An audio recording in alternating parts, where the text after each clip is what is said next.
So the plane lands at the airfield, right? Yep. Running around, but no plane seems to be waiting for them, while the rest of the prisoners are forced by Grissom to dig out the plane after Poe warns him about trusting Sandino based on what he heard about Sandino's past treachery. So again, becoming best friends. Many hands make light work. That's what my daddy always said.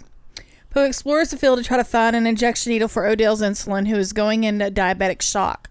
Larkin, also on the field, happens upon the plane that Sandino promised, finding that Sandino has double-crossed Grissom and trying to flee on his own, and helps rescue Poe from Sandino's henchmen, who are there waiting for their boss. Larkin and Poe briefly meet and discuss the situation before Poe leaves to find an injection needle. Sandino slips away from the other prisoners to board his plane and has his pilot take off. Larkin is able to disable the plane and crash alerts Grissom, who throws a lit match at the fuel leaking from Sandino's plane, starting a fire and burning him alive. So basically, you double-cross me, I'm going to kill you. Right. Again, a lot to unpack in that one condensed paragraph, but basically, they had to crash land.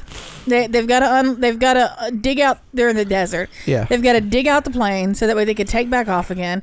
They were waiting for a plane. It turns out they had been double crossed. Yeah, they got to refuel. So now they don't know where they're going to end up going. And then you got John Cusack and Nicolas Cage finally meet. Right. Well, hang on a minute. Here's a question I never understood. Right. Mm-hmm. For his actions on the plane, wouldn't he have more charges thrown against him?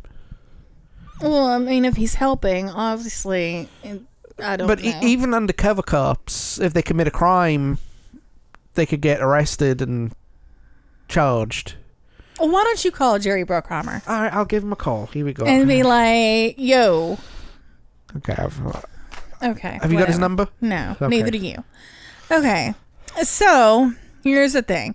The prisoners observe that armed forces are advancing on the field, and upon Cyrus discovering the small arsenal hidden in the bottom of the plane and Bedford's body, they set up to ambush trap for the forces. So, we've got people coming from this way, people come from this way. Here's us, here's the cops. What's that? That's a rock. That's a rock. Yes. That's one of my favorite lines in cinema. Yes. Because of just because of how goofy and corny it is. Larkin goes off to help stop the troops from being massacred by reactivating an old, unused plow and using it to create a makeshift bulletproof shield, while Poe manages to find an injection needle and returns to the plane to give Odell his insulin and manages to stop Johnny from raping Bishop. As the troops overrun the trap, Grissom and the remaining prisoners return to the plane and take off, despite damage to the plane before Poe could escape with Odell and Bishop. Uh-oh. Dun, dun, dun. So they tried to make a run for it and... not so much.